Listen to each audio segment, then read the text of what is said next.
দেশৰ অন্যতম পুৰণি আৰু বিশ্বাসযোগ্য ৰাজহুৱা খণ্ডৰ বেংক হৈছে পাঞ্জাৱ নেচনেল বেংক। এতিয়া পুনৰবাৰ বাতৰি শিৰোনামত।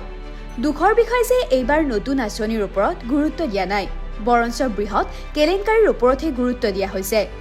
বেংক নিয়ন্ত্ৰণকাৰী সংস্থা ভাৰতীয় ৰিজাৰ্ভ বেংকক জনাইছে যে তেওঁলোকে প্ৰায় ২৪৩৪ কোটি টকাৰ জালিয়াতি ধৰা পেলাইছে। এই গোচৰত কলকাতাস্থিত SRE গ্ৰুপৰ দুটা কোম্পানী জড়িত হৈ আছে।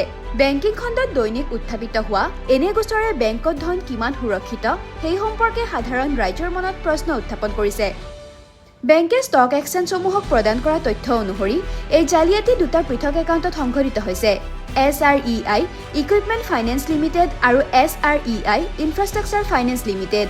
তথ্য চালে SREI ইকুইপমেণ্ট একাউণ্টত ১২৪১ কোটি টকা আৰু SREI ইনফ্ৰাষ্ট্ৰাকচাৰ ফাইনেন্স একাউণ্টত ১১৯৩ কোটি টকাৰ জালিয়াতি ধৰা পৰিছে। মুঠ পৰিমাণ ২৪৩৪ কোটি টকা। বেংকে নিজৰ প্ৰতিবেদনত থকা ঋণ লোৱা জালিয়াতি বুলি শ্ৰেণীভুক্ত কৰিছে, যাৰ অৰ্থ হ'ল ঋণ অধিগ্ৰহণ বা ইয়াৰ ব্যৱহাৰৰ সময়ত জালিয়াতি সংঘটিত কৰা। ১৯৮৯ চনত প্ৰতিষ্ঠা হোৱা SREI গ্ৰুপৰ কথা ক'বলৈ গ'লে ই মূলতঃ নিৰ্মাণত ব্যৱহৃত যন্ত্ৰপাতি আৰু ধন আগবঢ়াইছিল। কিন্তু সময়ৰ লগে লগে কোম্পানীটোৰ ঋণৰ বোজা বৃদ্ধি পালে আৰু ইয়াৰ পৰিশোধ কৰিবলৈ নোৱাৰা হৈ পৰিল। পৰিস্থিতি ইমানেই বেয়া হৈ পৰে যে ২০২১ চনত অক্টোবৰ মাহত RBIয়ে হস্তক্ষেপ কৰে। গভৰ্নেন্স লেপছ আৰু প্ৰায় ২৮,০০০ কোটি টকাৰ ডিফল্টৰ বাবে কেন্দ্ৰীয় বেংকে কোম্পানীটোৰ বোৰ্ড ভংগ কৰি দিয়ে। যদিও পৰৱৰ্তী সময়ত নেচনেল এছেট ৰিকনষ্ট্ৰাকচন কোম্পানীৰ জৰিয়তে এটা ৰিজলিউচন প্লেন অনুমোদন জনায়, তথাপিও তদন্ত অব্যাহত আছে। ইয়াৰ জৰিয়তে গ্ৰাহকৰ ওপৰত কি প্ৰভাৱ পৰিব? যেতিয়াই বেংকৰ জালিয়াতিৰ খবৰ পোৱা যায়, তেতিয়া একাউণ্টধাৰীয়ে প্ৰথম উশাহ বন্ধ কৰি লয়। অৱশ্যে এই ক্ষেত্ৰত PNBয়ে পৰিস্থিতি সম্পূৰ্ণৰূপে নিয়ন্ত্ৰণত থকা বুলি জনাইছে।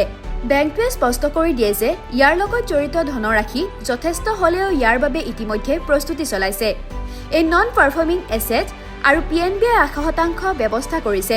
সহজ ভাষাত ক'বলৈ গ'লে বেংকে ইতিমধ্যে লাভৰ পৰা এই ধনৰাশি আঁতৰাই ৰাখিছে, যাতে এই ধন কেতিয়াও আদায় নহ'লেও বেংকৰ স্বাস্থ্যৰ ওপৰত কোনো প্ৰভাৱ নপৰে। বেংকৰ প্ৰভিজন কভাৰেজ ৰেচিঅ' প্ৰায় ৯৭%। ইয়াৰ পৰা বুজা যায় যে বেংকটোৱে আৰ্থিকভাৱে শক্তিশালী আৰু একাউণ্টধাৰীসকলে এতিয়া আতংকিত হোৱাৰ কোনো প্ৰয়োজন নাই। News desk report, TV9 Assam.